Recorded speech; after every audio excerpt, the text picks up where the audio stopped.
bien, nous pouvons continuer avec le cantique numéro 186. 186.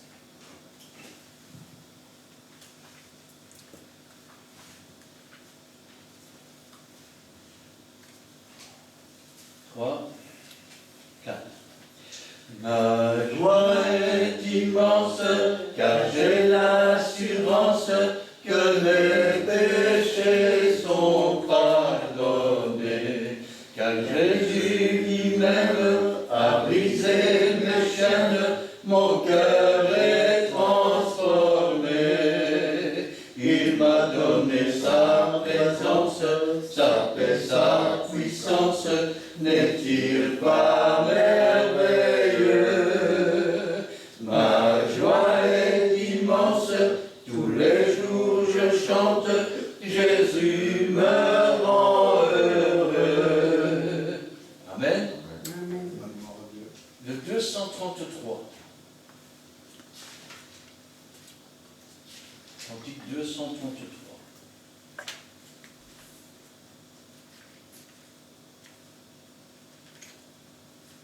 3, 4. L'œuf sur la Bible, c'est la parole de Dieu. L'œuf sur la Bible, son message rend heureux. L'œuf sur la Bible, c'est la vérité. L'œuf sur la Bible, crois et sois sauvé. Amen. Amen. Le 207, mais avec le 7. Hein.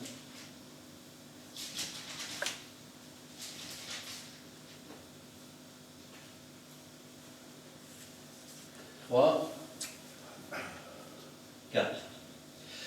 Nous voici pour te servir, ton jour n'est pas difficile, c'est une joie d'obéir à ta voix, rends-nous dociles, sous l'étendard de la croix, aux ordres de l'Éternel.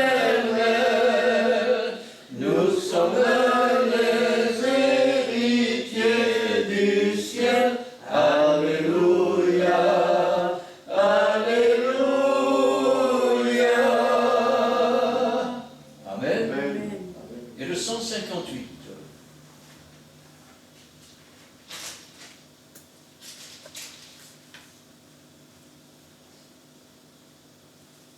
3, 12. Je veux compter sur ta grâce, Seigneur, pour aller plus loin. Je veux compter sur ta face pour éclairer mon chemin.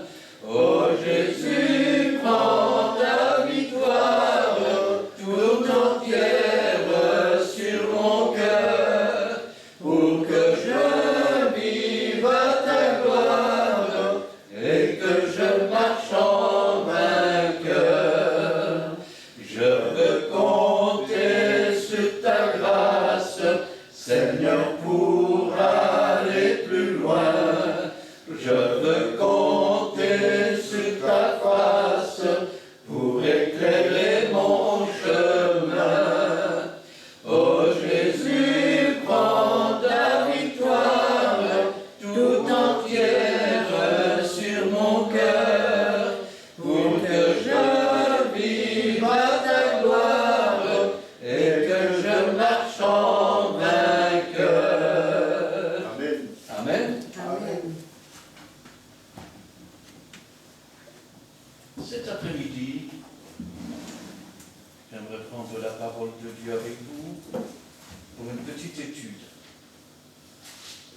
j'aimerais la prendre avec vous dans Premier épître de Timothée, chapitre 3, et nous lirons là à partir du premier verset. Je vais demander à Gina de remettre la parole du Seigneur entre ses mains. Oui, Seigneur, merci pour ta parole que tu as préparée aujourd'hui pour ton peuple. Viens-nous la bénir, mon Dieu, et bénis aussi ton serviteur que tu t'es choisi. Efface-le, Seigneur, pour que ce soit toi qui parles à travers lui. Et oins-le de ton Saint-Esprit, Seigneur, remplis-le de ta sagesse, de ton amour et de ton intelligence, et dispose nos cœurs, Seigneur, afin que nous puissions recevoir entièrement cette parole, la comprendre, l'accepter, mais surtout la mettre en pratique, oh mon Dieu. Pas seulement dans ta demeure, mais aussi dans nos foyers et partout où tu nous places, oh mon Dieu, car nous sommes l'être lu et vu par le monde. Gloire et puissance se soit rendue dans le bon nom de Jésus. Amen. Amen. Cette parole est certaine.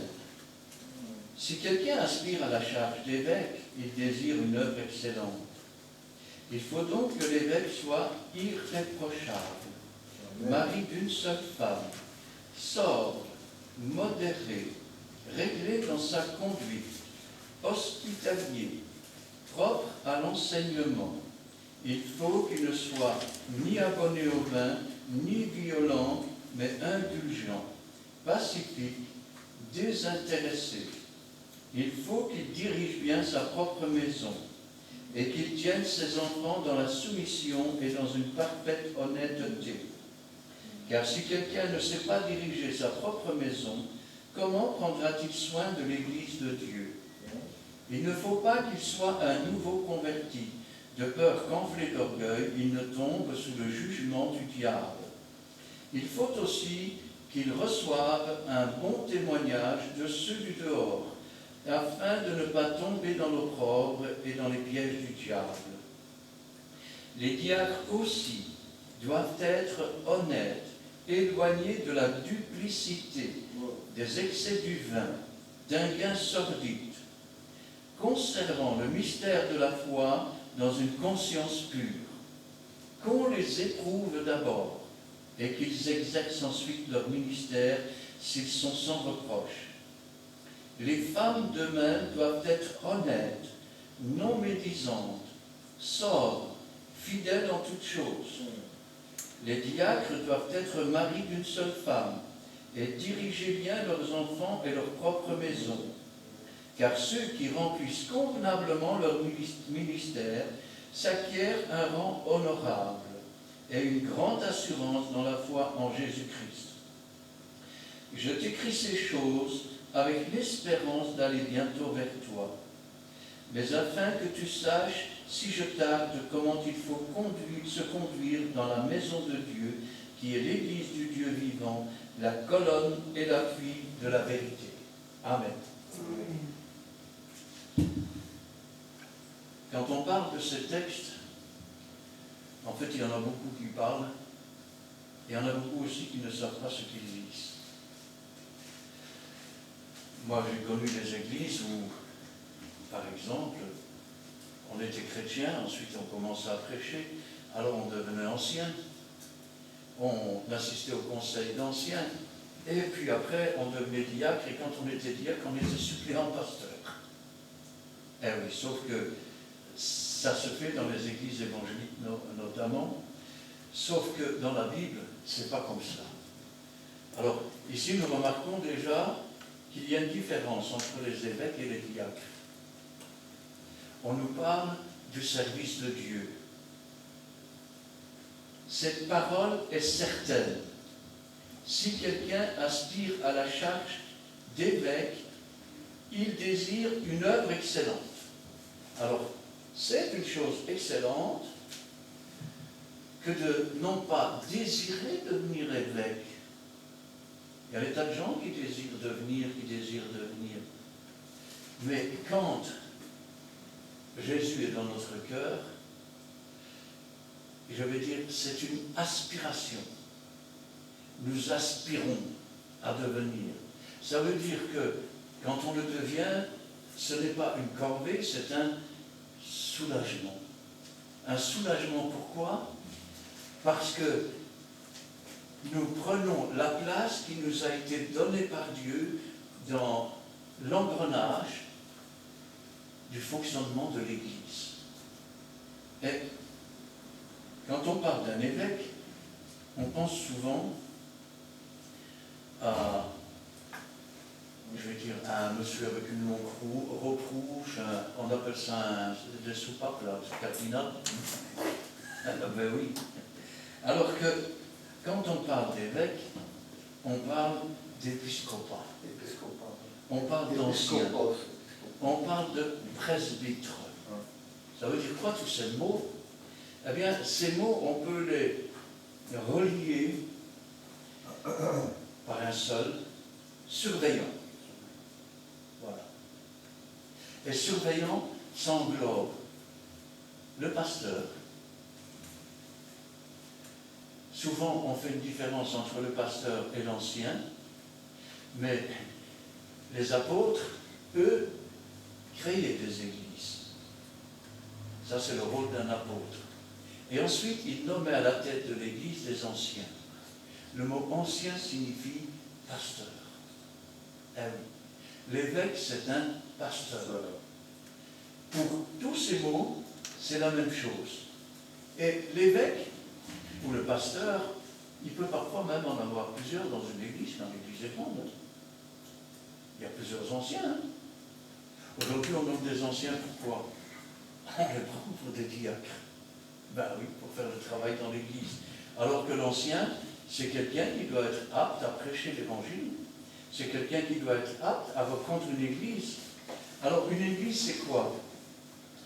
Ben, c'est un kuriakos en grec. C'est-à-dire kirk en allemand ou church en anglais. Ça veut dire église. Ecclésiaste. Ça signifie quoi? Ça signifie que, je vais dire, le pasteur, il tient une église. Pourquoi je dis cela? Parce que quand on fait une église de maison, si vous avez 10, 20, 30 chrétiens qui s'entretiennent de la parole de Dieu, ce n'est pas une église. Eh non, ce n'est pas une église. Il y a des conditions pour qu'il y ait une église. Si vous avez un pasteur tout seul, et qu'il n'a pas de fidèles, ce n'est pas non plus une église. Ah non, si vous prenez un berger de troupeau, il garde un troupeau. Si le berger est au milieu de la pelouse et qu'il n'y a pas de troupeau, il n'est berger de rien du tout. Ah oui, être évêque, c'est une responsabilité, une très grande responsabilité. Pourquoi? Parce que on est censé, je veux dire, être comme une grue. Hein? Quand il y a un wagon qui déraille, eh bien on est censé le mettre sur les rails. Si par exemple, un wagon s'apprête à prendre un aiguillage vers une voie de garage, eh bien, il faut pouvoir manipuler l'aiguillage et le remettre en place. Autrement dit, il est là pour conduire, non pas lui, mais le Saint-Esprit, conduire l'Église dans le droit chemin, dans la vérité. Ça veut dire que toute personne qui se dit évêque et qui n'est pas conduit par le Saint-Esprit ne peut pas faire ce travail. Il détruit plus qu'il ne construit. Aujourd'hui, vous avez des gens qui veulent être pasteurs. Vous savez pourquoi? Parce qu'ils s'imaginent que quand ils vont être pasteurs, ils vont être riches. Eh oui. Alors que quand on travaille pour Dieu, on ne travaille pas pour son ventre, on ne travaille pas pour soi. Alors j'aimerais prendre quelques passages, vous pouvez les noter, je vais vous laisser le temps de les noter, où on nous parle des évêques, des pasteurs, des anciens. Le premier, ce sera dans Acte 14, et verset 21. Quand ils eurent évangélisé cette ville, et fait un certain nombre de disciples, ils retournèrent à Lystre, à Icône et à Antioche, fortifiant l'esprit des disciples, les exhortant à persévérer dans la foi, et disant que c'est par beaucoup de tribulations qu'il nous faut entrer dans le royaume de Dieu. Ils firent nommer des anciens dans chaque église, et après avoir prié et jeûné, ils les recommandèrent au Seigneur dans lequel ils avaient cru. Comme nous le voyons, l'évêque, quoique, on va voir après que un évêque, ça peut être un apôtre aussi. Et on verra après que l'évêque, le pasteur, l'apôtre, les anciens, les chrétiens, les diacres, eh bien, on est tous des diacres. Oh, bien sûr, pas comme on l'entend, je vais dire, dans le chapitre qu'on vient de lire, mais le mot diacre, diakonos, signifie serviteur. Et quand on a accepté Jésus, on devient serviteur de Dieu, quel que soit le rang qu'on occupe. Dans un autre passage, Acte 20,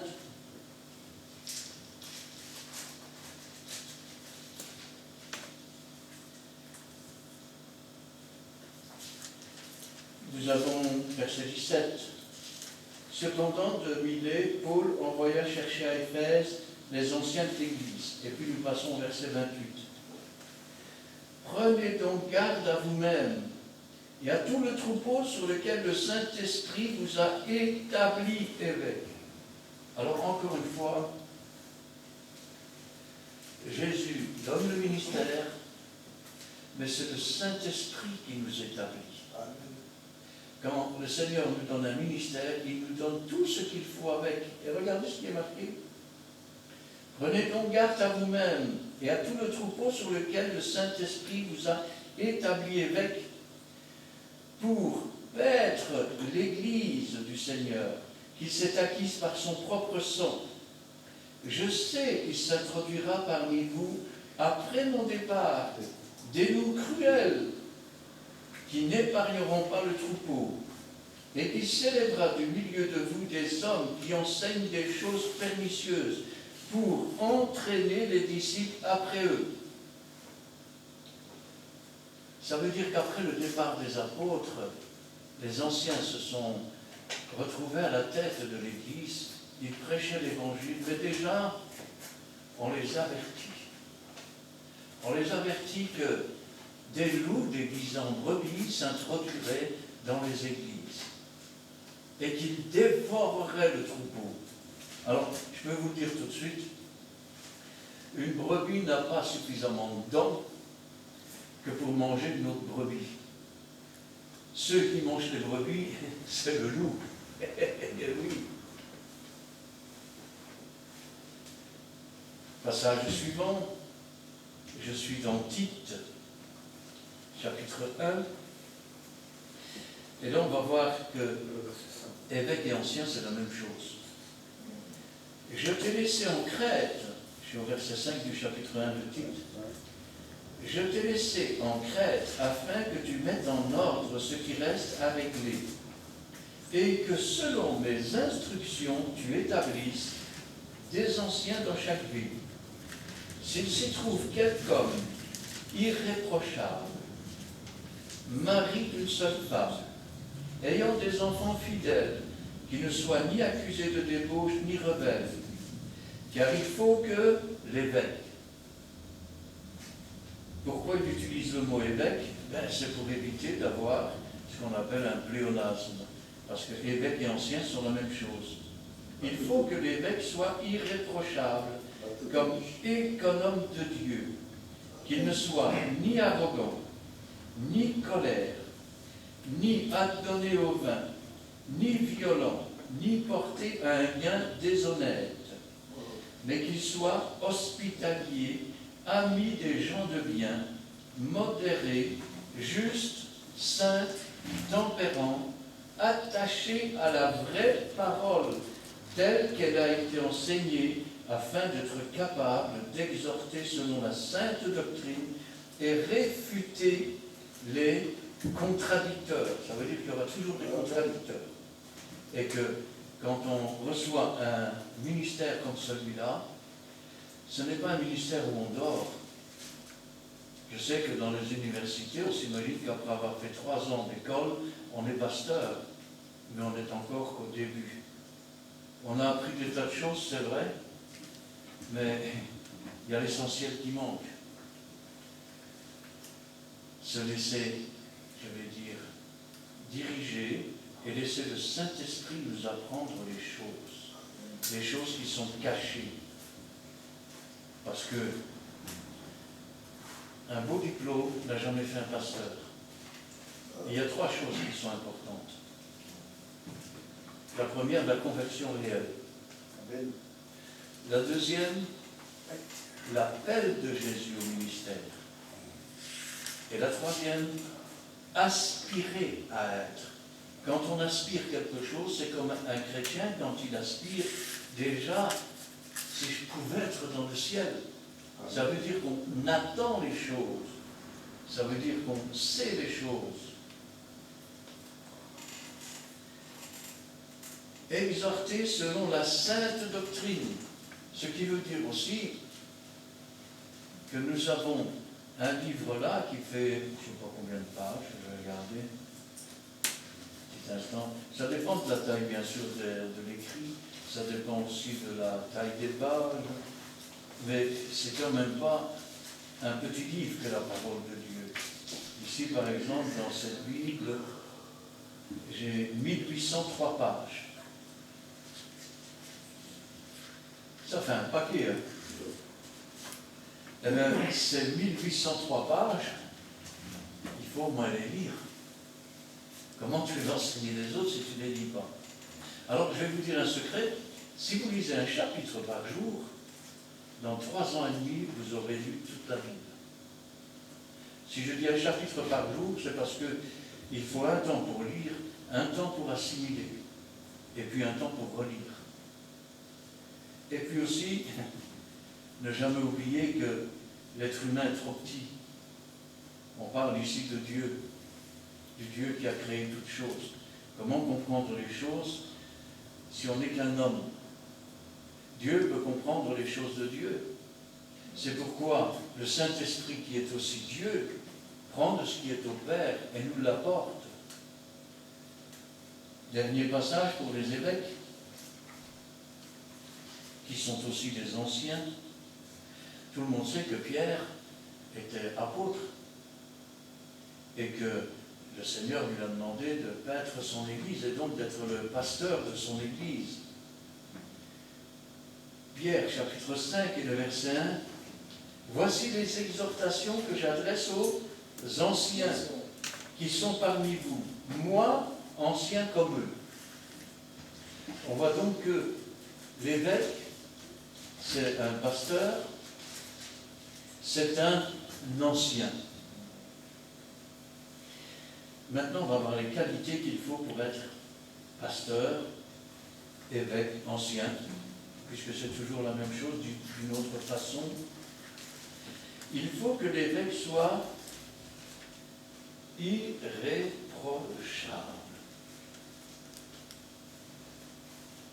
Irréprochable devant qui?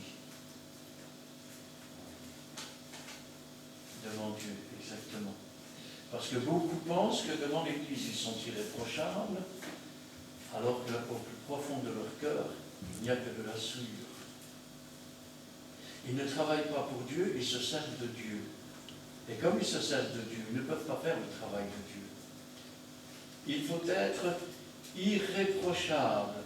Ça veut dire que si le Seigneur vient couper le fil de sa vie, maintenant tout de suite, il doit pouvoir monter au ciel. Il ne doit pas descendre dans le séjour des morts et Dieu ne doit pas lui dire « Oui, mais attends, tu disais que tu étais mon serviteur. Qu'est-ce que tu as fait ce côté là-bas? Et là, qu'est-ce que tu as fait? Et là, qu'est-ce que tu as fait ?» Irréprochable. Mari d'une seule femme.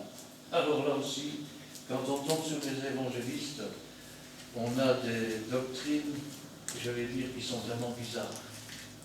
Je me souviens, c'était Jules Delange. son épouse était morte, il était veuf, et puis il s'était remarié avec une autre femme, diaconesse. Et un homme d'une autre église est venu voir Jules et lui a dit, normalement tu ne peux pas te remarier. Tu dois être l'époux d'une seule femme. Alors ça, c'est de la stupidité. Parce qu'à partir du moment où on est veuf, on est parfaitement libre. Oui, mais attention. Parce que pour un évêque, ce n'est pas une liberté tout azimut. Quand on voit ce que l'on demande aux évêques, quand on voit ce que l'on demande aux diacres, comprenez bien qu'un pasteur ne peut pas se marier avec une jeune convertie. Elle ne pourra jamais être la femme d'un pasteur. Jamais. Tout ce qu'on risque, c'est qu'elle monte en orgueil et qu'elle tombe dans les pièges de Satan. On ne peut pas non plus, je vais dire, prendre une femme qui se dirait libre et dont le mari n'est pas mort. La Bible est claire à ce sujet. Le seul cas où on peut le faire, imaginons maintenant que la personne soit inconvertie. Ça peut arriver, hein. Et puis, voilà le divorce. Elle devient chrétienne. Et là, le pasteur lui dit, écoute, si tu veux te remarier, va d'abord voir pour te réconcilier avec ton mari. Elle y va, mais son mari ne veut pas. Donc, elle est parfaitement libre. Ça veut dire que si elle se remet avec quelqu'un d'autre, c'est l'ancien mari qui va porter la peine de l'adultère de sa femme. Eh oui, parce qu'il n'a pas voulu la reprendre. Elle grandit spirituellement et elle devient diaconesse. C'est-à-dire à un certain service dans l'Église. Là, le pasteur peut la prendre pour épouse. Mais en dehors de ce cas-là, en général, moi je dis toujours qu'un pasteur, il peut épouser une diaconesse, une fille vierge, mais qui n'est pas une jeune convertie, ou alors la veuve d'un pasteur. C'est la seule façon, je vais dire, de ne pas avoir des embrouilles après. Combien de pasteurs qui étaient veufs se sont mariés avec des femmes divorcées? Vous savez ce qui en est résulté? 9 sur 10 ont été détruits. 9 sur 10. Par les tribulations, par les problèmes que cela engendre. C'est comme si vous vouliez, excusez-moi l'expression, je sais bien que ce n'est pas une expression qu'on peut, mais c'est comme si vous vouliez accoupler un cheval avec un cochon. Ça ne se fait pas. Il n'y a rien entre Christ et Bélial. Il n'y a rien entre l'évêque et, je vais dire, les inconvertis ou les jeunes convertis. Il n'y a pas de comparaison possible. L'inconverti, c'est comme une brebis malade qu'on amène à l'hôpital. Et les jeunes convertis aussi. Il a besoin d'être soigné, il a besoin des médicaments nécessaires pour guérir de ses blessures. Si maintenant un médecin voit un malade arriver, il est blessé, il est anéanti, et puis voilà le médicament qui lui donne de l'espoir, et puis le médecin se marie avec. Ça ne marchera pas non plus. Il faut donc que l'évêque soit irréprochable, mari d'une seule femme. Pourquoi dit-on cela alors?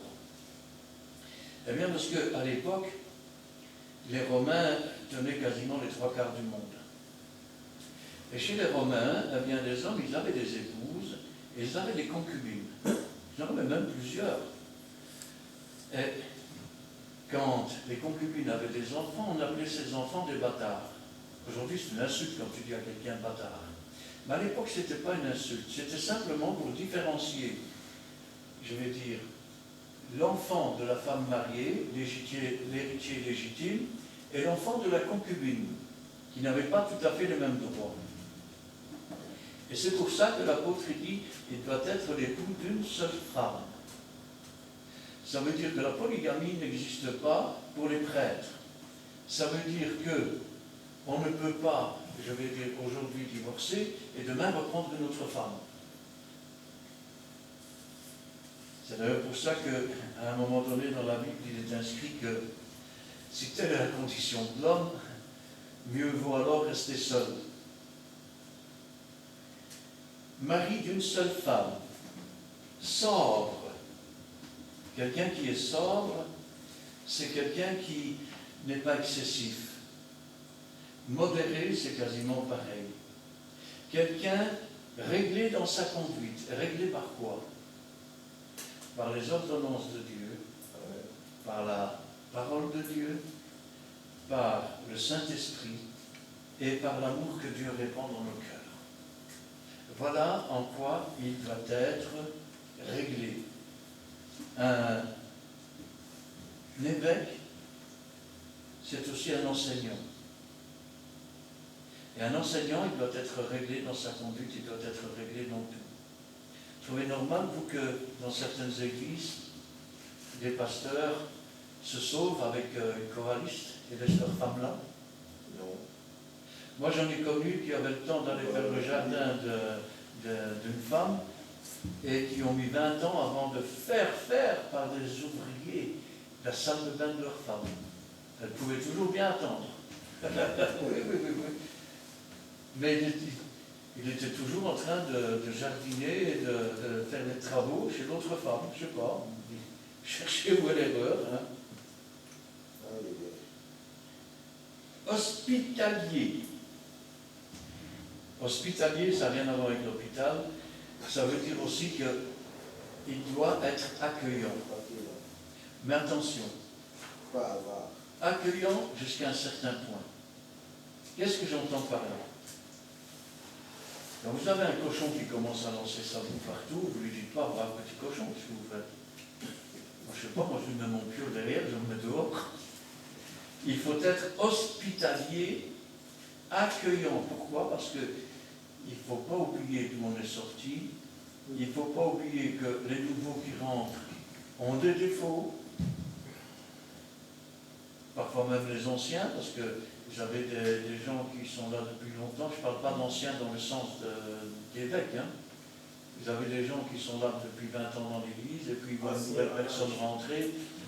Tu sais qu'on ne peut pas faire ça. Tu sais que normalement on ne peut pas faire ça. Tu sais que Dieu n'aime pas ça. C'est précepte sur précepte. Et parfois on tue des gens. Je me souviens d'un homme.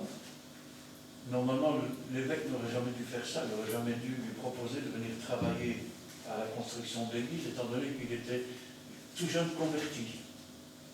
Et alors, il travaillait, il maçonnait avec les autres. Et sur le temps de midi, il était parti fumer une cigarette. Ah oui, c'est un jeune converti. Et il y a une sœur bien intentionnée qui était là elle, depuis des années. Elle s'approche de lui. Dites, vous savez, vous faites des petits renards. Et puis ils sont là. Alors l'homme, il va près de sa femme qui était convertie. Il dit, mais qu'est-ce qu'elle me veut, celle-là? Avec ce petit renard, elle dit que je fais des petits renards. Et sa femme, elle lui dit, ben, c'est parce que tu fumes là. Ah, c'est ainsi, ben, je ne viendrai plus jamais. C'est une histoire vraie, hein?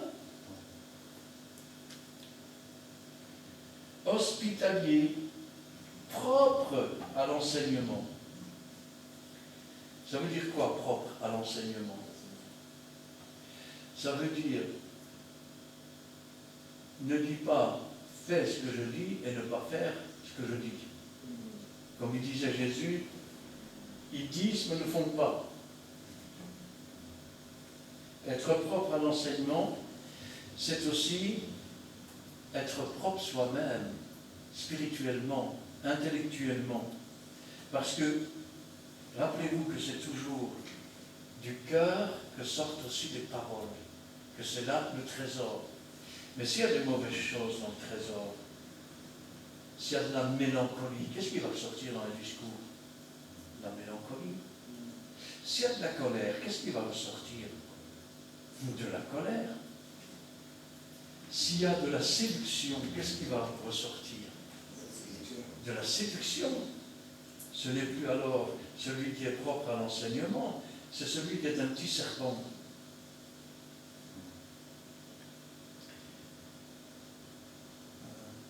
Il faut qu'il ne soit ni à donner au vin. Alors je me rappelle d'une église, je ne l'ai jamais vue, je ne connais pas ce pasteur, mais je travaillais avec un machiniste qui vient un jour près de moi, il me dit, il est arrivé une belle à l'église. Je dis quoi? Ben le pasteur, il m'a cité son nom, mais je ne me rappelle plus, de toute façon c'est pas intéressant. Et il me dit, ben, figure-toi qu'on a l'habitude, le samedi, il vient à la maison, on boit 2 bouteilles de vin, je dis pardon. Tu bois 2 bouteilles de vin avec le pasteur? Ouais, il est arrivé dimanche, il est tombé au milieu de l'église, il était mort plein. On ne peut pas appeler ça un évêque, hein, ni même un pasteur, ni violent. Quand vous arrivez dans une église où vous avez un pasteur, vous avez 6 anciens, et ils sont en train de se battre. Ah, mais ça existe, hein? Ça existe, hein? Ils ne sont pas d'accord sur une chose, ça discute un moment, et puis ils se battent, comme des chiffonniers. Hein? Et puis il y en a parfois qui sont violents aussi, parce qu'on ne fait pas leur cas de volonté. Mais indulgent. C'est quoi l'indulgence? C'est savoir de temps en temps laisser passer, même si c'est vexatoire ou quoi, et comprendre qu'ils ont besoin d'apprendre et de grandir. Ah oui, parce que si tu arrives dans une église, il y a 2 mois que tu es là, et puis on te dit, bon ça se fait, tu ne fais rien pour l'église, toi, qu'est-ce que tu attends pour te lever? Il y a ça à faire, il y a ça à faire, il y a ça à faire. C'est pas comme ça qu'on présente les choses. Hein. Pacifique. Ça veut dire qu'un évêque, il ne doit pas apporter la guerre dans l'Église. Il ne doit pas apporter la division dans l'Église. Il doit apporter la paix. Parce qu'il est là pour pacifier. Quand vous avez, je vais dire, des églises rebelles et que vous prêchez, vous devez apprendre à les pacifier. C'est un peu, comment je vais dire, comme si on disait d'un peuple, quand on est arrivé, c'était des sauvages. Maintenant, ils sont intégrés. Pacifier, c'est aussi permettre à ces gens, par la paix que possède l'évêque, paix qui transmet l'évêque, paix qui n'est pas la sienne, de rendre ce peuple pacifique. Un peuple pacifique, c'est un peuple qui est doux, c'est un peuple qui est calme. Je pense que dans certaines églises, c'est...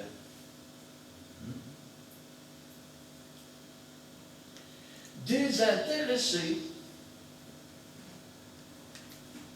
Alors, ça ne veut pas dire que l'évêque va se désintéresser de tout. Non. Au contraire, il doit avoir un très grand intérêt pour ses brebis, il doit avoir un très grand intérêt pour l'œuvre de Dieu, mais il ne doit pas être intéressé dans le sens où il ne le fait pas pour, par exemple, l'argent. Aujourd'hui, vous avez des gens qui se disent, si je deviens pasteur, si j'arrive à rentrer là-bas, je vais être payé par l'État et j'aurai un beau métier. Voilà. Intéressé, parce qu'il y a parfois des gens qui se disent, si j'ouvre une église et qu'on instaure les dîmes dans l'église et qu'on fait des enveloppes pour ça, eh ben, je vais devenir riche. Ah oui, s'imagine ça. Alors on peut toujours rêver parce que les gens qui réellement donnent à Dieu, ils sont rares. Désintéressés. Il faut qu'il dirige bien sa propre maison. Et voilà encore, je vais dire, une des qualités que doit avoir l'évêque. Comment tu peux diriger l'Église qui est l'épouse de Christ si tu ne sais pas diriger ta maison? Ah oui, C'est comme quelqu'un qui dirait, voilà, je veux devenir diacre et je vais nettoyer l'église pour vous. Et le voilà devenu diacre qui nettoie l'église. Et puis un jour, il y a un chrétien qui vient le voir parce qu'il a un problème, il ouvre la porte et chez lui, il fait tout sale. Il n'y a rien de propre. Ça pue. Est-ce que vous croyez que c'est normal ça? Comment peut-on diriger l'épouse de Christ si on ne sait pas diriger ni sa femme ni ses enfants? Il y a une incohérence là-dedans. Parce que celui qui aspire à la charge d'évêque, il faut qu'il dirige bien sa propre maison. Aujourd'hui, on ne dit plus ça. Hein? Aujourd'hui, on dit, tu as fait 3 ans d'études. Ça va, prends ton église. Alors, le dimanche, non, pardon, le vendredi, comme je ne suis pas sobre, ben, je bois un petit peu. Okay. Le samedi, je fais un œil au Bernard à ma femme. Je tape sur les gosses, ça gueule dans tous les coins. Et puis, le dimanche, il est grand le mystère de Dieu. Il ne faut pas exagérer non plus. Hein. Il faut qu'il dirige bien sa propre maison. Et qu'il tienne ses enfants dans la soumission et dans une parfaite honnêteté. Là aussi, il y a cependant, je vais dire, une clause à ne pas oublier. C'est qu'en Belgique, les enfants à 18 ans, ils sont majeurs. Tant qu'ils sont sous notre toit, nous devons les conduire droitement. Quand ils sortent de notre maison, ce sont des adultes comme nous avons été adultes et ils doivent se conduire eux-mêmes. On ne peut plus alors répondre d'eux. S'ils ont reçu l'instruction et l'éducation, ils doivent la mettre en pratique. Car si quelqu'un ne sait pas diriger sa propre maison, comment prendra-t-il soin de l'Église de Dieu? Et vous remarquez qu'on insiste beaucoup là-dessus. Hein? Verset 4, il faut qu'il dirige bien sa maison. Verset 5, s'il ne sait pas diriger sa maison, comment prendra-t-il soin de l'Église de Dieu? Il ne faut pas qu'il soit un nouveau converti.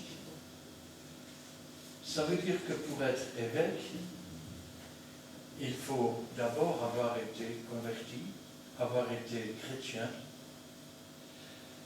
avoir un bon témoignage de toute l'Église. Et en général, avant de devenir évêque, on devient diacre. Ah oui, c'est la marche normale dans une église. Puis on commence à assister au conseil d'anciens, et puis un jour on est nommé ancien ou on est nommé évêque, ou évêque suppléant. Il ne faut pas qu'il soit un nouveau converti, de peur qu'enflé d'orgueil, il ne tombe sous le jugement du diable. Alors on comprendra que la femme de l'évêque ne doit pas être une nouvelle convertie non plus. Sinon elle va aussi tomber sous le jugement du diable. Il faut qu'il reçoive un bon témoignage de ceux du dehors. C'est facile d'avoir un bon témoignage dedans. Mais il faut aussi qu'ils aient un bon témoignage dehors. Imaginons par exemple qu'un jour le pasteur reçoive quelqu'un et qu'il dise il va chez vous à l'église. Ben oui, le diacre de l'église. Ah, je l'ai rencontré au cachot, il s'était bagarré. Il faut aussi qu'il reçoive un bon témoignage de ceux du dehors, afin de ne pas tomber dans l'opprobre, dans la honte, et dans les pièges du diable. Alors, maintenant on arrive au diacre. Qu'est-ce qu'un diacre? Un diacre, en grec, c'est diakonos. Et diakonos, ça veut dire serviteur. Ce qui veut dire que tous les chrétiens sont quelque part des diacres. Parce qu'il n'y a pas un enfant de Dieu qui n'est pas un serviteur. Mais dans ce cas-ci, il s'agit d'un serviteur qui est affecté au service de l'Église. Et ça, on peut le trouver dans, un petit instant, voilà, dans Actes chapitre 6, et à partir du premier verset. Alors, en grec, je disais diakonos, et au pluriel diaconai. Alors, en ce temps-là, le nombre des disciples augmentait. Les hellénistes murmurèrent contre les Hébreux, parce que leurs veuves étaient négligées dans la distribution qui se faisait chaque jour. Voilà un premier litige qui arrive. Vous avez les Hébreux qui sont critiqués, parce que les veuves des hellénistes étaient des Grecs. Eh bien, les veuves grecques, elles étaient négligées dans la distribution. Ça veut dire qu'elles ne recevaient rien. Or, il faut savoir que quand on parle de veuve ici, on ne parle pas d'une veuve qui avait une famille, parce que si une famille a une veuve, qui prennent soin de leur veuve, et c'est tout. On parlait de quelqu'un qui n'avait plus personne, qui n'avait plus aucun revenu, ni quoi que ce soit. Et ils viennent se plaindre, parce que les veuves grecques, eh ben, elles ne sont pas bien traitées. Les 12 convoquèrent la multitude des disciples et dirent, il n'est pas convenable que nous laissions la parole de Dieu pour servir aux tables. Alors, moi j'aime bien cette phrase-là parce qu'on s'imagine toujours que les diacres ont été nommés pour servir des assiettes à table. Mais ce n'est pas ça que ça veut dire. Vous savez, quand on regarde les péagers, ils étaient assis à l'entrée de la ville, il y avait une table devant eux, et c'est comme ça qu'ils changeaient les sous. Hein. Quand vous allez par exemple au CPS, il n'est pas rare qu'il y ait des colliers, qu'il y ait un banc devant vous, une table sur laquelle on met. Il était question de distribuer à la fois des vivres, mais aussi de l'argent. Ce n'est pas comme un service restaurant et la Bible nous dit, c'est pourquoi, frères, choisissez parmi vous 7 hommes, et 7 hommes de qui l'on rende un bon témoignage, qui soit plein d'Esprit Saint et de sagesse, et que nous chargerons de cet emploi. On leur demande quoi? D'être plein de sagesse, d'être rempli du Saint-Esprit. Des gens de qui on donne un bon témoignage. Ça veut dire des gens qui vont servir, je vais dire quelque part, à empêcher les divisions dans l'Église. Déjà ici, il y a une division entre les veuves. Ah oui, nous les veuves grecques, on est moins bien traités que les autres. Il y a donc déjà un conflit. Ça veut dire que déjà, les unes se dressent contre les autres. Et c'est là que interviennent les diacres qui, eux, vont veiller à ce que la distribution se fasse de façon égale. Le diacre, ainsi, doit être spirituel, il doit avoir un bon témoignage, et il est là surtout pour faire et pour aider dans le travail de l'Église. Je vais poser une question. Vous avez une église, et puis il y a un pasteur qui est là. Le pasteur doit faire tous les travaux. Le pasteur doit nettoyer l'église. Le pasteur doit préparer ses réunions. Le pasteur doit faire les visites aux malades de son église. Est-ce que c'est normal? Quand tout le monde veut servir Dieu? Non. Non. Ça veut dire qu'ils sont là aussi pour aider dans le travail de l'Église. Et quand on travaille pour Dieu, tout ce que nous faisons, faisons-le comme pour nous. Comme pour nous. Je vais le dire autrement, tout ce que vous faites, faites-le de bon cœur pour le Seigneur et pas pour les hommes. Ça c'est un peu plus biblique. Mais faisons-le comme si c'était pour nous. Ça veut dire qu'on y fait attention. Le diacre qui tient un tournevis et qui le fait de tout son cœur et avec joie, eh ben c'est un diacre qui fait son travail devant Dieu. Ah oui. Le diacre qui procède à la distribution pour les pauvres et qui le fait avec équité, ben, c'est quelqu'un qui occupe son ministère. Le diacre qui ainsi veille à ce qu'il n'y ait pas de division dans l'Église, des divisions cachées. Souvent le pasteur il est au-dessus, donc il ne voit pas ce qui se passe en dessous. Le diacre, il est là pour ouvrir ses yeux, il est là aussi pour clamer le rassemblement. Eh oui, quand ces veuves rouspétaient parce qu'elles ne recevaient pas de quoi, c'est eux qui venaient et qui régularisaient l'affaire de façon à ce que la division s'éteigne dans l'œuf. Aujourd'hui, il y a des églises, il n'y a pas de diacre qui se présente, il n'y a pas d'ancien qui se présente, il n'y a rien. On ne veut pas occuper une place quelle qu'elle soit. On ne se rend pas compte qu'une église, c'est toute une série d'engrenages. Et le diacre, il a son importance dans l'église. Encore une fois, diakonios ou diaconaï, mais ça veut toujours dire serviteur. Ça veut dire que quoi qu'on fasse, nous avons tous reçu le ministère de la réconciliation, donc nous pourrions dire que nous sommes tous des diacres devant Dieu. Mais quand on nomme ces personnes, on nomme des diacres au service de l'Église, à l'intérieur du bâtiment. Même si Dieu n'habite pas dans une maison faite de main d'homme, même si l'Église, ce sont le monde qui se rassemble, il faut bien qu'il se rassemble quelque part. Il faut bien qu'il y ait des gens qui travaillent pour ça. Si on met tout sur le dos de quelqu'un, il n'y a plus de partage. Parce que l'Église, c'est un partage. Ah, on veut bien partager la parole de Dieu, mais il faut aussi partager les tâches. Ah oui. Les 12 convoquèrent la multitude des disciples et dirent, « Ce n'est pas convenable que nous laissions la parole de Dieu pour servir aux tables. C'est pourquoi, frères, choisissez parmi vous 7 hommes, de qui l'on rende un bon témoignage, qui soient pleins d'Esprit Saint, de sagesse, et que nous chargerons de cet emploi. » Alors aujourd'hui, quand on nomme des diacres dans une église, eh ben, c'est pour servir la table. Voilà. C'est ce qui est marqué pour servir aux tables. Sauf que, comme je l'ai expliqué, ces veuves, elles ne venaient pas seulement chercher à manger, elles venaient chercher de l'argent aussi. Le péager s'installait à l'entrée de la ville avec une table et il changeait l'argent. Quand on dit travailler aux tables, servir aux tables, ça voulait dire aussi faire les partages équitables. Et quand on naît dans une église, il doit y avoir un partage des tâches.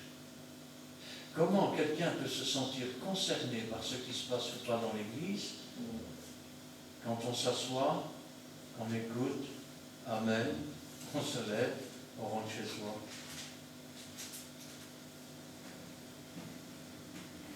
Quand c'est un lieu public, l'église c'est un lieu public. Alors c'est entretenu par qui? Vous allez dire que c'est entretenu par les impôts. Et les impôts, ils viennent d'où? Ils viennent du public. Non? Ouais. Alors, quand une église se fait, aujourd'hui, avec la pandémie, il y a beaucoup de chrétiens qui se frottent les mains. Vous savez pourquoi? On n'était pas passé près d'eux pour avoir l'enveloppe et puis, ils sont allés la semaine dernière à l'église et l'église était fermée. Parce qu'il n'y avait plus d'argent pour payer le loyer de l'église. Ah oui. Alors, quand je pense à ça, je dis quand même, Seigneur. Vous savez, je me dis que dans le fond, je suis un privilégié. Vu que je n'ai pas de loyer à payer pour le bâtiment, et vu que je n'attends pas après un salaire, même venant des chrétiens, et vu que ici je ne passe ni avec une caisse ou quoi que ce soit, parce que ça ne m'intéresse pas, je me dis que je suis un privilégié. Amen. Mais je pense à tous ces ouvriers qui méritent leur salaire. Les vrais, je ne parle pas de ceux qui sont payés par l'État, parce qu'eux n'en ont rien à faire finalement. Hein? Mais les vrais, qui ont travaillé par la foi, qui ont amené les âmes, ils ont cru qu'ils obéissaient à la loi de Dieu et leur assemblée a été abandonnée. Et leur troupeau a été dispersé. Et aujourd'hui, eh ben, la porte est close. Au revoir et merci. C'est la faillite. Pour certains, c'est même les dettes. Et nous continuerons à nous appliquer à la prière et au ministère de la parole. Vous vous rendez compte? Quand je pense à ça, je me dis que ils étaient bien par rapport à certains pasteurs. Parce qu'eux s'appliquaient à la parole, à l'enseignement, et il n'y a rien de mal à ça, c'est leur travail. Mais ils avaient su déléguer le travail de façon à ne pas être submergés, de façon à ne pas arriver le soir devant leur Bible, ayant travaillé pendant la journée, ayant travaillé le soir dans l'église, et arriver devant leur Bible complètement épuisés. Qu'est-ce que je vais leur dire demain? Ils travaillaient ainsi à la parole de Dieu, à l'enseignement, et ayant délégué à des diacres, des serviteurs, eh bien, un diacre, par exemple, pouvait s'occuper de la trésorerie. Un autre pouvait s'occuper, par exemple, des réparations dans le bâtiment, une charnière. Un autre, par exemple, pouvait s'occuper du nettoyage. Et puis, il y avait les femmes aussi qui étaient diagonesses. Rappelez-vous, dans Romains chapitre 16, il y avait cette femme de l'église de Sancheré. Elle était diaconesse. Alors, une diagonesse, une femme, c'est quoi? Ben, la diagonesse, quand on fait des repas de fête, elle peut servir au temple. La diagonesse, aujourd'hui, il y a des diagonesses qui sont trésorières ou secrétaires de la SBL. Il n'y a qu'une chose qu'elles ne peuvent pas faire, les femmes, c'est être ancien pasteur. Ah oui, les femmes anciennes, ça n'existe pas. Je sais que dans certaines églises, on me dira, mais qu'il y avait des femmes qui étaient juges en Israël. Et je ne suis pas contre les femmes qui travaillent, je ne suis pas contre les femmes chauffeurs de bus, pas plus que juges. Mais il n'y avait aucune femme qui était prêtre, aucune femme qui a été sacrificateur. Jésus-Christ n'est pas né en femme. À chacun son rôle. Et nous continuerons à nous appliquer à la prière et au ministère de la parole. Cette proposition plut à toute l'assemblée, et ils élirent Étienne, homme plein de foi et d'Esprit Saint, Philippe Prochor, Nicadore, Timon Parménas, et Nicolas, prosélyte d'Antioche. Ils les présentèrent aux apôtres qui, après avoir prié pour eux, leur imposèrent les mains. Être diacre, c'est une nomination dans l'Église. C'est un travail reconnu dans l'Église. La Bible dit d'ailleurs que celui qui est diacre et qui prêche l'Évangile en plus est digne d'un double honneur. Alors, maintenant les qualités du diacre. Les diacres aussi doivent être honnêtes. Ben oui. Et quand on dit qu'ils doivent être honnêtes, c'est pas seulement dans l'Église, mais c'est aussi au dehors. Le contraire, ce serait malhonnête. Éloigné de la duplicité. Quel beau bizarre, n'est-ce pas? Alors, duplicité, ça veut dire être éloigné d'avoir deux faces. Et ça peut aller plus loin. Parce que quand on parle de duplicité, si je vous demande un duplicata, c'est quoi un duplicata? Le double de l'original. C'est une copie, voilà. Alors, quand on nous dit de nous éloigner de la duplicité, c'est de nous éloigner de la copie. On ne fait pas pour ressembler à celui-là ou ressembler à celui-là. On le fait et on est ce qu'on est. Et on le fait avec l'Esprit de Dieu. Parce que, vous savez ce que c'est qu'un imitateur? C'est un comédien. Alors, il va prendre l'apparence du chrétien, il va prendre l'apparence de celui à qui on n'a rien à reprocher. Et s'il n'y a pas de discernement, il va être nommé diacre. Alors, c'est un peu comme la publicité pour le jus d'orange. Ça a la couleur du jus d'orange, ça a la texture du jus d'orange, ça a le goût du jus d'orange. Et à la fin, on vous dit, mais ça n'en est pas. Ça dit du produit chimique. Éloigné de la duplicité, des excès du vin, Il ne dit pas qu'on ne peut pas boire un verre de vin. Il ne dit pas qu'on ne peut pas boire une bière. Il dit qu'on ne doit pas faire des excès. Ça veut dire que si un diacre roule en voiture, qui se fait arrêter par la police, et que là, il est positif, il a désobéi à Dieu, il a désobéi à ce que Dieu attend d'un diacre.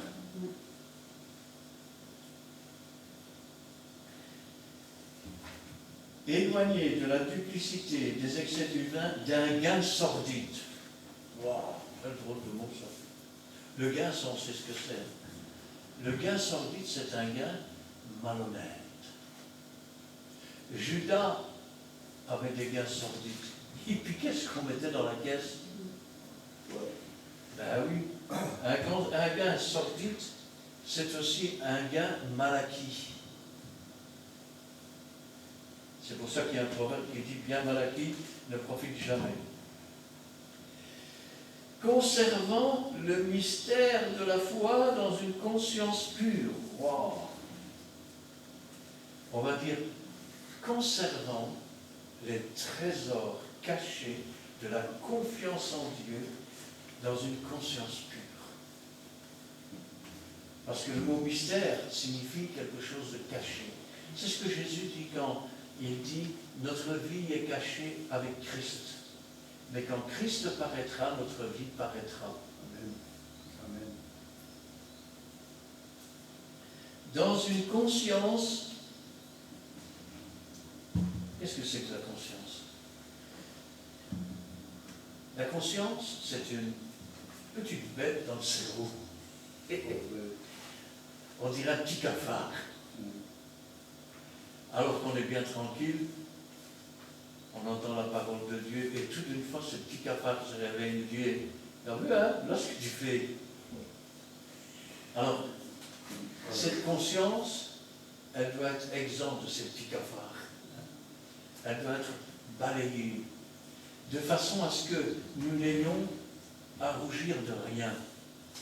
De façon à ce que, je vais dire, l'ennemi même ne puisse pas nous accuser.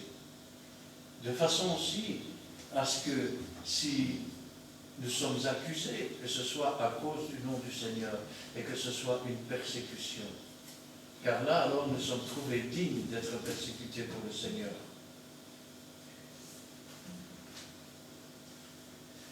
Qu'on les éprouve d'abord.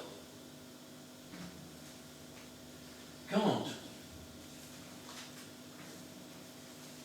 on fabrique quelque chose, quoi que ce soit, il y a toujours ce qu'on appelle des gabarits.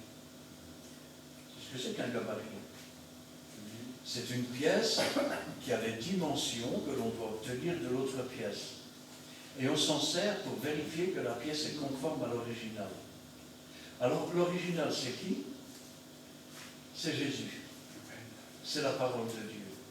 Si maintenant le diacre n'est pas conforme à la parole de Dieu, vous avez fait le mauvais choix, sauf qu'une fois qu'il est nommé, c'est trop tard, vous venez de vous planter une aiguille dans le pied qui va vous faire mal tout le temps de votre ministère.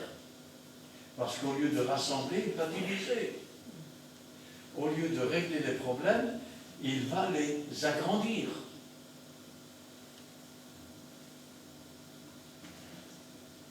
Qu'on les éprouve d'abord et qu'ils exercent ensuite leur ministère à une condition, c'est qu'ils soient sans reproche.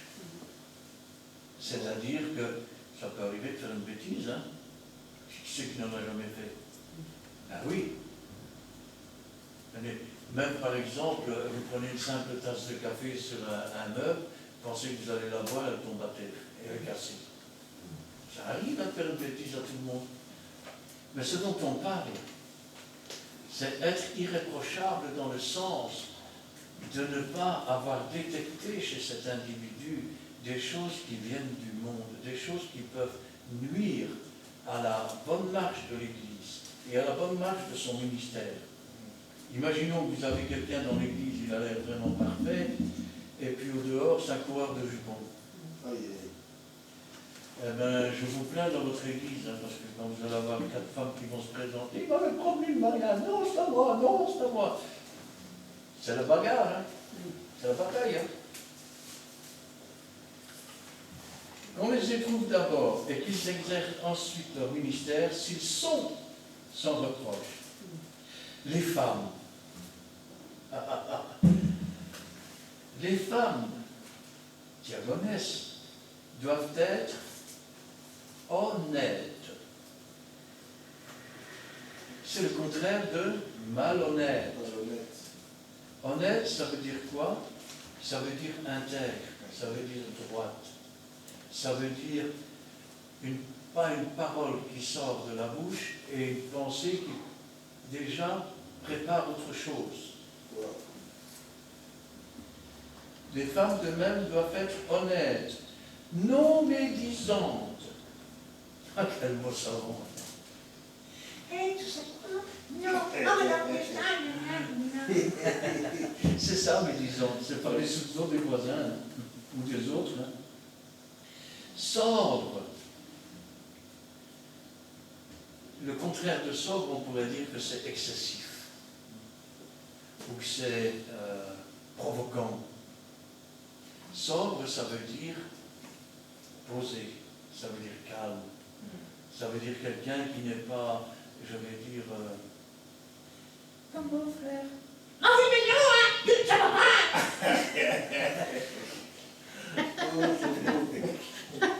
Que ce soit dans leur conduite. Ben oui, c'est rigolo, mais c'est la vérité, ça existe. Hein? Prêche, mon frère. Que ce soit dans leur conduite, C'est la vérité. ou que ce soit dans leur habillement. La Bible nous dit que les femmes ne doivent pas s'habiller avec des vêtements somptueux. Elles ne sont pas là pour parader. Elles sont sur leur lieu de travail. Et elles travaillent pour un maître qui lui aurait le droit de se parader, de se pavaner. Mais au lieu de ça, il avait les pieds de ses disciples. Il est le maître, mais il est le serviteur. Il est le diaconos, il est le diacre de tous. Eh oui, il est aussi l'évêque de tous. Faut oublier. Les femmes de même doivent être honnêtes, non médisantes, sobres, fidèles en toutes choses. Waouh! Fidèles en toutes choses, pas simplement fidèles quand on vient travailler à l'église, elles doivent être fidèles envers leur mari. Elles doivent être fidèles envers leur travail, que ce soit à la maison pour nettoyer ou au travail. Elles doivent être fidèles dans les comptes. Eh oui. Fidèles en toutes choses. Les diacres, on revient aux diacres, doivent être mariés d'une seule femme. On revient encore avec cela, parce que c'était, à mon avis, c'était un des grands problèmes, que ce soit pour les prêtres, si vous préférez les pasteurs, ou que ce soit pour les diacres. La coutume était tellement là de la polygamie et des concubines, que certains étaient diacres, et après ils vous disaient, oui, mais Abraham a eu 2 femmes, Abraham a eu ceci, alors moi j'ai le droit aussi. Mais la Bible est claire. Celui qui aspire à la charge d'évêque ou diacre doit être l'époux d'une seule femme. Ça ne veut pas dire que si sa femme meurt, il ne peut pas se remarier, mais là aussi, la femme diaconesse qui est veuve, elle devrait avoir tendance à se marier avec un pasteur qui est veuve. Ah oui. Ou la jeune femme qui est diaconesse aurait plus intérêt de se marier avec un pasteur qui n'est peut-être pas veuf et célibataire. Pourquoi? Parce qu'elle est déjà dans le travail de Dieu. Il est déjà dans le travail de Dieu. Il marche dans la même direction. Ça veut dire qu'elle sait déjà ce que c'est que de devoir consacrer du temps pour Dieu, travailler pour Dieu. Moi j'ai une femme par exemple, elle ne vous souhaite jamais, quand je travaille pour Dieu. Elle m'accompagne, elle est contente. Eh oui. Ça fait plus d'un quart de siècle qu'elle est diaconesse. Elle a toujours fait son travail avec joie, toujours en contentement. Jamais j'entends une plainte. C'est mon coach. Eh oui.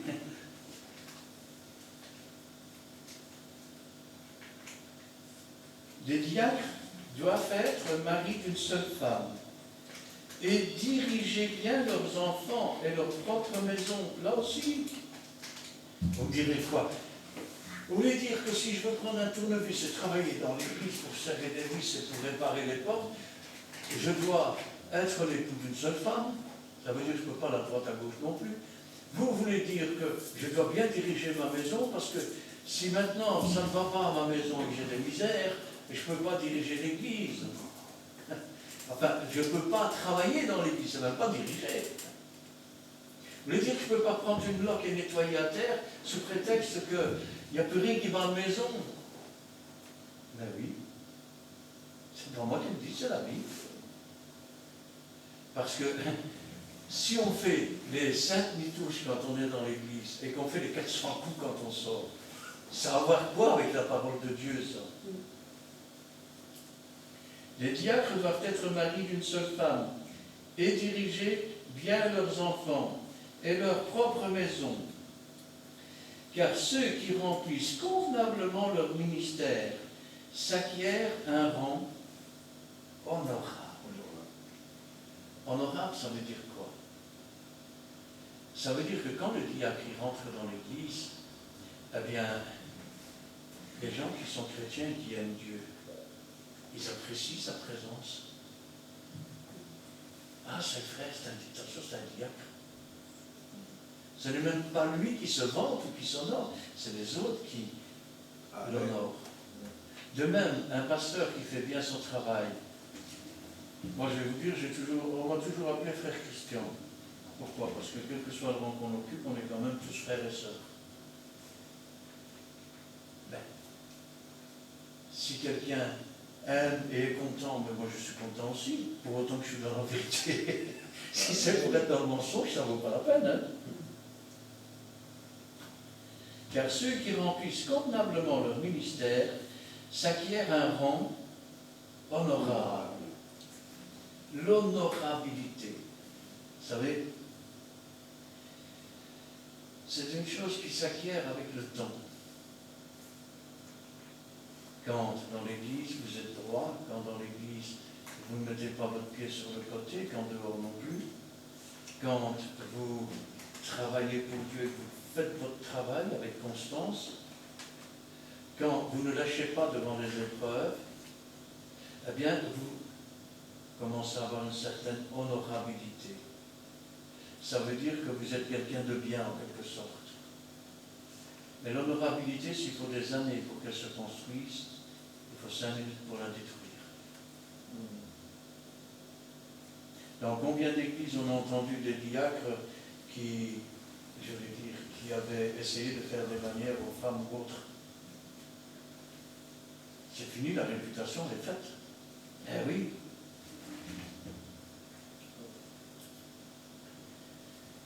Par ceux qui remplissent convenablement leur ministère s'acquièrent un rang honorable et une grande assurance dans la foi en Jésus-Christ.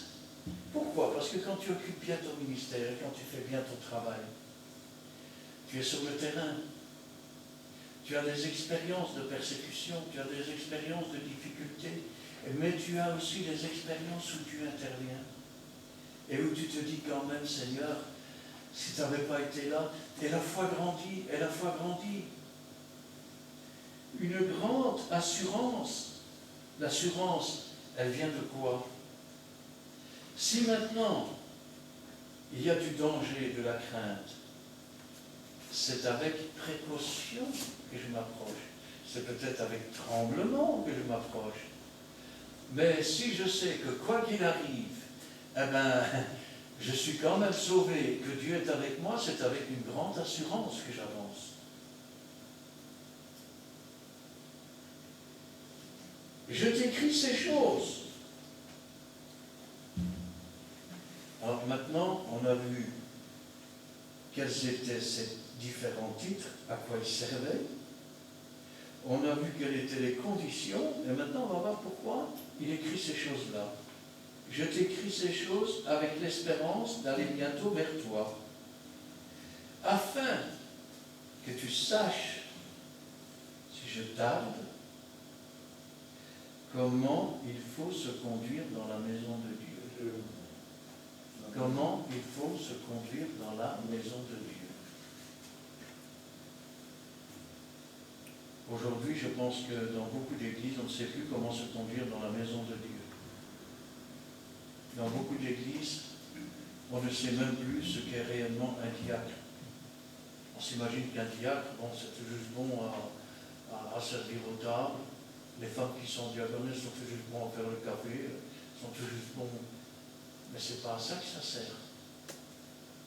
Le diacre, il est là aussi pour un travail de rassemblement.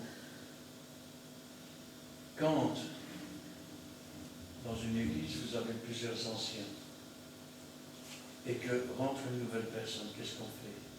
On envoie un ancien qui va se renseigner, voir qui est la personne, ce qu'elle cherche. Et puis, si maintenant, vous avez dans l'église, je vais dire, une division qui commence, le diacre, quand il entend cela, il a la charge aussi, comme on le faisait pour les veuves, de régulariser la situation. Il a la charge de demander le conseil s'il ne voit pas bien ce qu'il peut faire au pasteur, et lui demander comment faire pour régler le problème. C'est un peu, on va dire, c'est un peu comme la tirette d'une fermeture éclair. Quand le vêtement s'ouvre et que le vent commence à rentrer dedans, le diacre, il est là pour tirer sur la tirette et la refermer. Eh oui, et la parole de Dieu, elle est là pour lier la tirette bien en haut pour que le manteau ne s'ouvre plus. Comment il faut se conduire dans la maison de Dieu, qui est l'église du Dieu vivant? On l'oublie souvent, mais la maison de Dieu, ce n'est pas les murs, ce n'est pas, je veux dire, c'est une assemblée. Et c'est l'assemblée du Dieu vivant. Amen. Ça veut dire que les âmes n'appartiennent pas au pasteur. Il n'en est que le gardien. Le propriétaire, c'est le pasteur des pasteurs. C'est la tête de l'Église, c'est le Christ. Amen. Si maintenant le pasteur, et je vais dire, essaye de se passer de la tête de l'Église et qu'il croit pouvoir tout conduire par lui-même, on a affaire à non plus l'Église du Dieu vivant, mais un mort décapité, puisque Christ est la tête et que l'Église est le corps. La colonne est l'appui de la vérité. Dans l'entrée du temple, il y avait 2 colonnes. Elles avaient une particularité, ces colonnes. Elles ne portaient rien. Elles ne portaient rien, il n'y avait rien au-dessus. Elles étaient là, en honneur, à l'entrée du temple.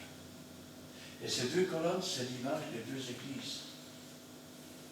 Ce n'est pas nous qui portons l'Église, c'est Christ. Quand on parle d'Église, combien j'ai entendu, ah oui, j'ai créé l'Église là-bas, j'ai créé l'Église là-bas. Et Jésus dit, avant même, de façon prophétique, avant que l'Église ne soit faite, il dit à Pierre, Pierre, tu es Pierre. Et je vais traduire autrement. Et sur la foi que tu as manifestée, les révélations des paroles que mon Père t'a données, je bâtirai mon Église. L'Église n'appartient pas au pasteur, l'Église n'appartient pas au diacre, l'Église n'appartient pas aux chrétiens, elle appartient à Dieu. Et l'Église ne doit pas être une colonne tordue qui penche vers la religion un tel ou vers la religion un tel. C'est la colonne, comme il est dit ici, c'est la colonne et l'appui De la vérité. et l'appui de Christ. Jésus a dit, je suis le chemin, je suis la vérité, je suis la vie. Nul ne vient au Père que par moi. Et l'Église doit être comme une colonne, comme un monument qui montre le chemin de la vérité. Amen. Amen. Nous allons prier.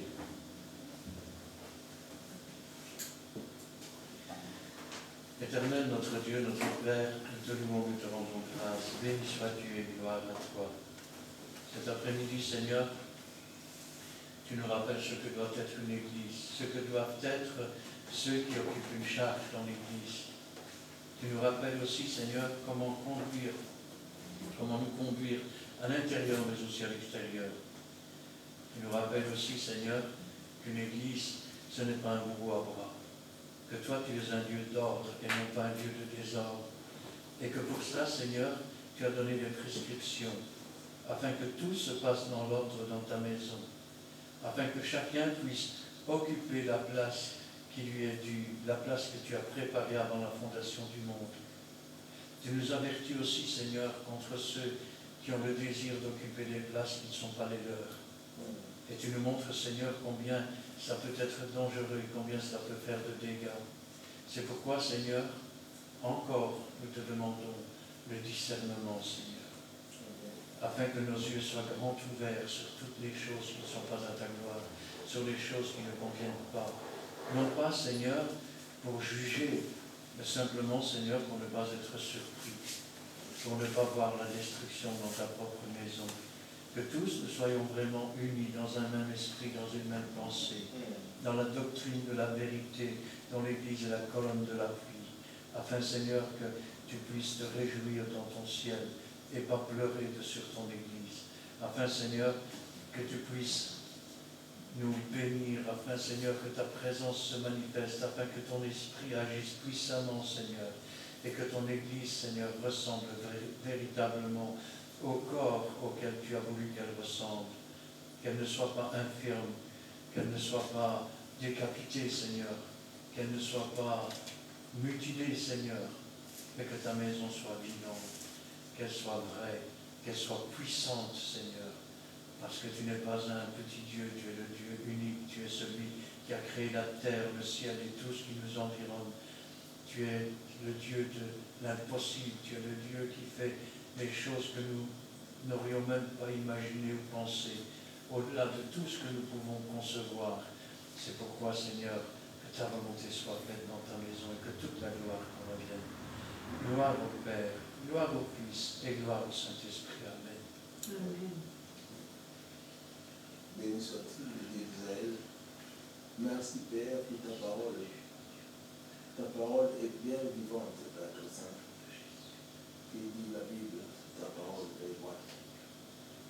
Cela juge nos pensées et aussi les sentiments. Les pensées du cœur et les sentiments sont divisés. Ta parole qui vient diviser l'âme et l'esprit. Nous avons retenu, Père Saint, et tu nous as montré le devoir. Notre Père Saint est rôle, en tant que serviteur de Dieu, comment nous pouvons nous comporter. En tant que serviteur de Dieu, tu nous as choisi. Et lui-même, Père Saint, va te le montrer son monde. De qualité, non pas de quantité, parce que toi, tu es un Dieu de qualité. Merci Seigneur pour ta parole d'aujourd'hui. Encore, Père, que ta parole à travers l'instrument. À toi, Père, que ça donne cette parole qui a exercé nos prières, parce que nous t'avons aussi demandé d'utiliser fortement, Père, que ça l'instrument que tu as choisi. Merci éternel Dieu pour cela. Si nous pouvons dire merci avec des petites choses, Père, que ça, que tu exauces nos prières, Père, ça, aussi nous serons aussi prêts à dire merci pour des grandes choses. De simples prières, simples mots que nous disons, et que Père, tu remplis ta service, Père, ton instrument que tu as choisi. Nous te sommes très reconnaissants. Dieu, nous te bénissons, nous te sanctifions. Merci pour tes prodiges, Père Saint. Merci de nous avoir montré encore, tant que serviteur de Dieu, notre qualité, notre façon d'être, pour ne pas, Père Saint, être des naïfs dans le ministère que tu nous as donné. Maintenant, nous savons bien ceux qui sont avec toi, ceux qui ne sont pas avec toi. Nous te bénissons, nous te sanctifions. Merci. À travers ta parole, nous avons aussi, tu nous as jugés. Tu as divisé l'âme et l'esprit, tu as divisé nos sentiments et nos pensées du cœur. Nous te sommes très reconnaissants. Protège-nous, éternel Dieu, parce que c'est toi qui nous protège. Protège aussi le ministère que tu nous as donné. Père, nous voulons faire, Père Saint, ta volonté. Nous te bénissons, nous te glorifions. Merci. Merci parce que tu ne nous laisses pas des orphelins. Et que Père Saint, tu nous parles au temps favorable de Tout-Puissant. Que nous puissions tirer nos oreilles, aussi discerner ta parole. Nous te sommes très reconnaissants, Père. Si la Père Saint, je m'incline devant toi, parce que ta parole est forte et puissante. Et tu es un Dieu puissant, Père Saint. Merci pour ce que tu nous encore. Merci pour cet après-midi. Car nous t'avons ici. Et Père Saint, vu que tu es avec nous, parce que tu nous parles le jour et nuit. Quand bien même tu nous enseignes aussi ta parole qui est bonne. Nous voulons Père te dire merci pour cela. Que Saint-Esprit nous sonne hier le cœur. Merci pour la protection de ton ministère. Merci aussi, Père Saint, pour l'éducation que tu viens de nous faire, les reproches que tu viens de nous faire. Aussi, Père Saint, nous acceptons en tant que serviteurs de Dieu, parce que tu es notre Père. Sans toi, nous ne pouvons rien faire. C'est pour ça que nous pouvons te lever cette prière dans le nom de Seigneur et Fils. Amen. Amen. Merci Seigneur pour ta parole d'aujourd'hui. Parole à travers la feuille. Tu parles à ton peuple. Tu nous demandes d'être un peuple saint, un peuple qui ne divise pas, un peuple qui se soumet, Seigneur, à ta volonté, Seigneur. Oui, tu nous rappelles, Seigneur, comment, Seigneur, les diacres, les évêques, les diaconesses, les pasteurs doivent se comporter, Seigneur, dans la maison de Dieu. Agis, Seigneur, dans chaque cœur, Seigneur, car du haut du ciel, dans ta demeure céleste, tu vois tout et tu sais tout.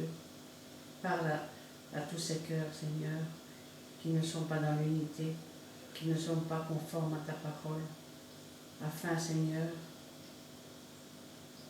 qu'ils se repentent, Seigneur, afin, Seigneur, que la puissance de ton Saint-Esprit, Seigneur, agisse en eux, qui brûle, Seigneur, tout ce qui n'est pas conforme à ta parole, Seigneur, tous les interdits cachés, Seigneur. C'est un appel que nous te faisons, Seigneur. Car ta demeure, Seigneur, est l'église du Dieu vivant, Seigneur, comme tu le dis dans ta parole. C'est une colonne, Seigneur, avec appui, Seigneur, et dans toute la vérité. Oui, nous voulons être comme tu le désires, Seigneur, vrai devant toi, saint. Et chasse de nous, Seigneur, tout ce qui te déplaît, Seigneur, car nous voulons, Seigneur, te demander pardon au pied de ta sainte croix, Seigneur, de tous nos péchés, de tous nos manquements, de toutes nos mauvaises pensées, mauvaises actions. Et nous voulons, Seigneur, nous purifier, Seigneur, chaque jour, Seigneur. Apprends-nous, Seigneur, à nous sanctifier davantage, Seigneur, afin, Seigneur, que nous puissions, Seigneur, être saints dans ton service, Seigneur, car nous t'aimons, Seigneur, de tout notre cœur, Seigneur. Merci, Seigneur, pour ce jour où tu nous as tendu une main secourable. Tu nous as lavés, sauvés dans le sang de l'agneau. Merci, Seigneur, d'avoir envoyé ton Fils bien-aimé, Seigneur, Jésus-Christ, sur la croix du Calvaire, Seigneur. Non pas, Seigneur, pour nous juger, mais pour nous sauver, Seigneur, dans le sang de l'agneau. Et merci, Seigneur, pour ton consolateur que tu as envoyé sur cette terre, pour nous diriger dans toute la vérité.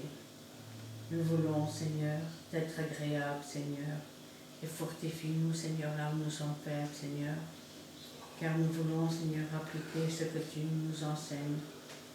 Et ta parole est vraie, est une lampe sur notre sentier, une lumière, Seigneur, sur le chemin, Seigneur. Et c'est toi, Seigneur, qui entends, Seigneur, nos prières.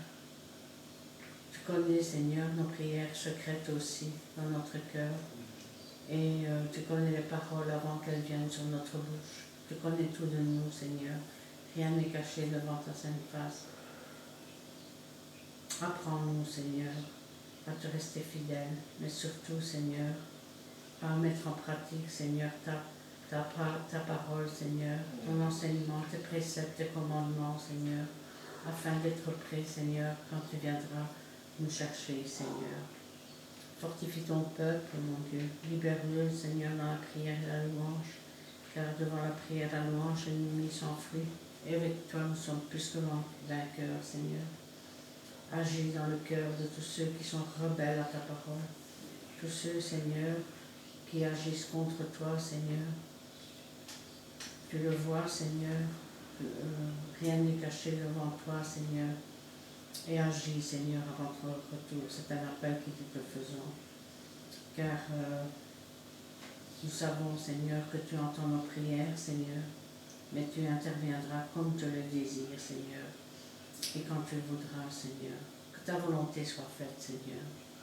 Et d'avance, nous te disons merci, Seigneur. Car tu es un Dieu d'ordre, Seigneur. Tu es un Dieu d'unité, Seigneur. Et tu n'aimes pas, Seigneur, le désordre, Seigneur. Gloire et la puissance soit rendue dans le bon nom de Jésus. Amen. Sois loué, sois glorifié, sois adoré par Céleste. Ta parole qui nous rappelle, Seigneur, que c'est toi qui donnes les dons ministères. Ils viennent de la part du Père, le nom Fils. C'est le Saint-Esprit, Seigneur, qui les conduit. Tu nous rappelles que l'homme est fragile, il est faible. Tu nous rappelles que l'homme, Seigneur, sans cesse, doit avoir les regards tournés sur toi, parce que c'est toi. C'est toi qui construis, c'est toi qui donnes, c'est toi qui embellis dans le ministère, c'est toi qui donnes les dons nécessaires. C'est toi, personne d'autre. Celui qui essaye, Seigneur, sans passer par toi, tout est vain et vanité. Et combien nous voulons te demander pardon pour tous ces serviteurs qui sont entrés dans ta maison pour occuper, Seigneur, le ministère que tu n'as pas donné. Et combien dans ces églises, hélas, malheureusement, les chrétiens sont captifs. Tes enfants sont captifs.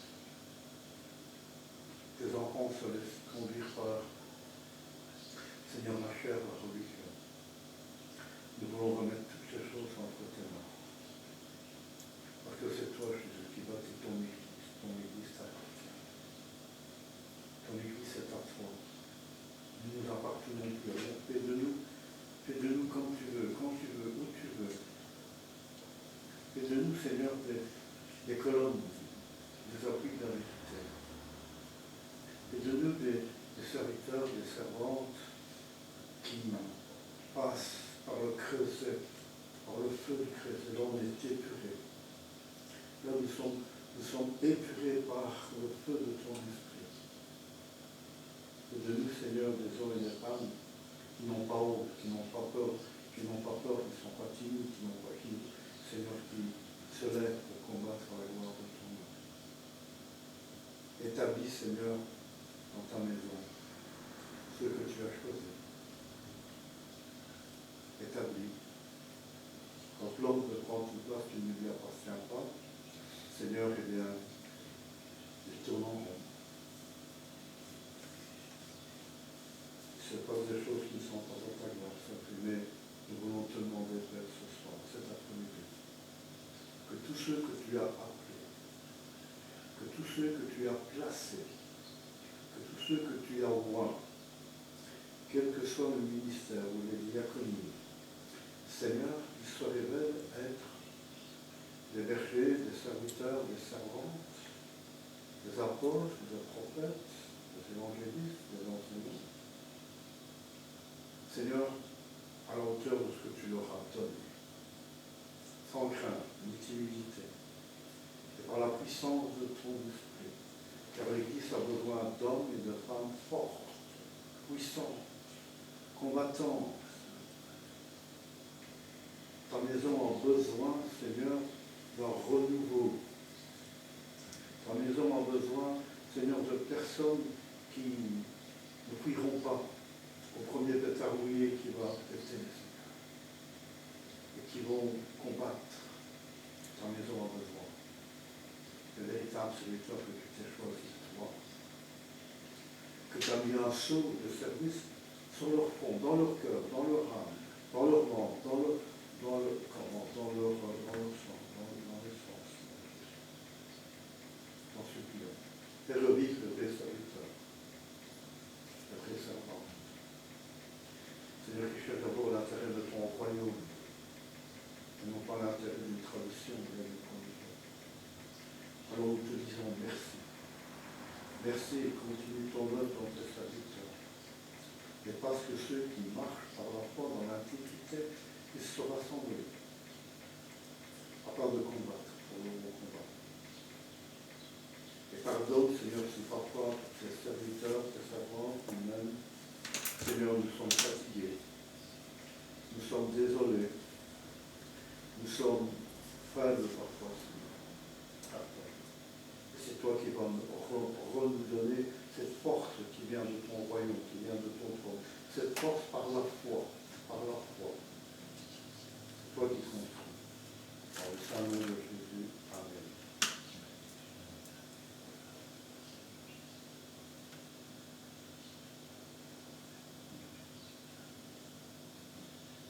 Amen. Amen. Eh bien, je pense qu'on peut terminer avec le cantique numéro 304.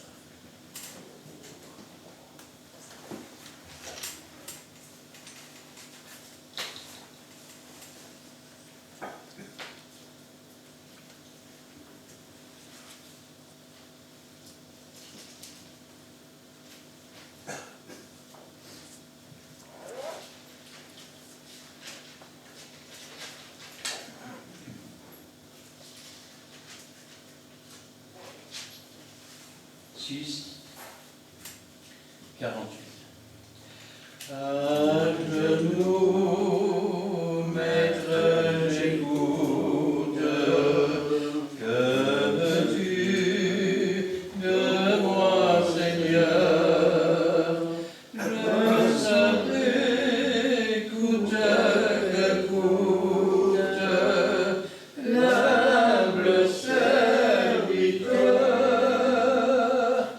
Courbe plie sous ta loi, humilie soumets-moi, car elle vit tout à toi. Prends-moi tout à toi. Dans mon cœur, si ta lumière révèle quelques péchés, j'apporte au sang du calvaire l'interdit caché. Courbe plie sous ta loi, humilie soumets-moi, car elle vit tout à toi. Prends-moi tout à toi. Sur l'autel du sacrifice, tout entier, je me suis mis. Ma vie est à ton service, mon cœur t'est soumis. Courbe plie sous ta loi, humilie soumets-moi, car elle vit tout à toi.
l'ami fidèle et tendre, nous avons en Jésus-Christ,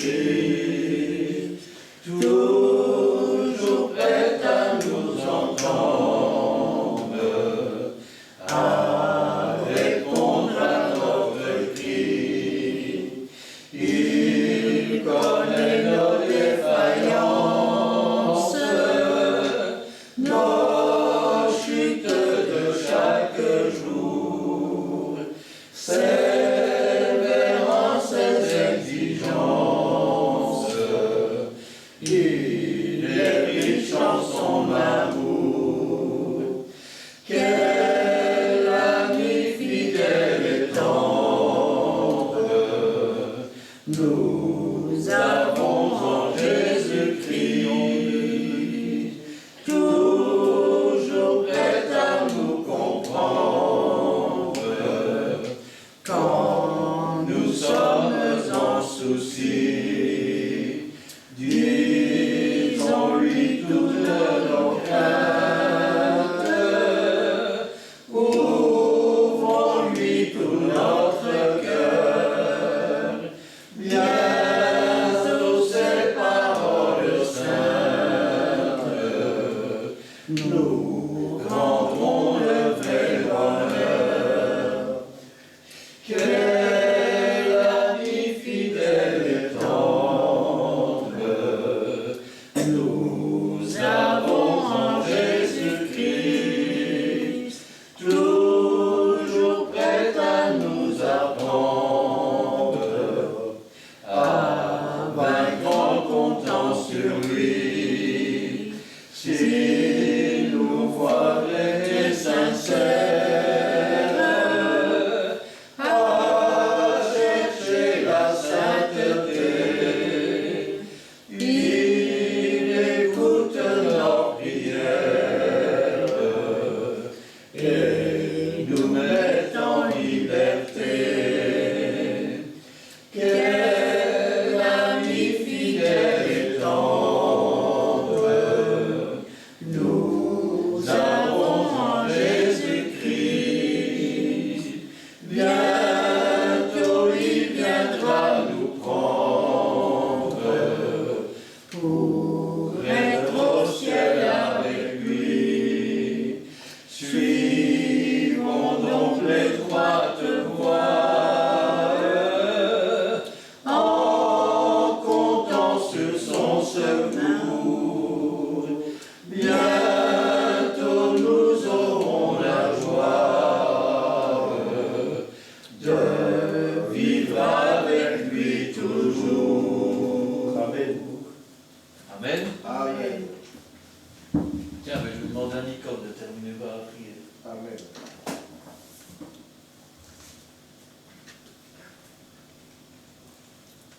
Seigneur, je te prie pour encore. Je te remercie, Seigneur, pour cette parole qui est encore été ici. Qu'elle est remplie dans notre cœur. Qu'elle est remplie dans notre cœur, Seigneur. Merci aussi, Seigneur, de nous avoir encore réunis. Je te remets cette semaine qui est finie, Seigneur, et la semaine prochaine. De commencer. Bénis tous nos frères et nos sœurs ici présents. Bénis nos sœurs aussi, Seigneur.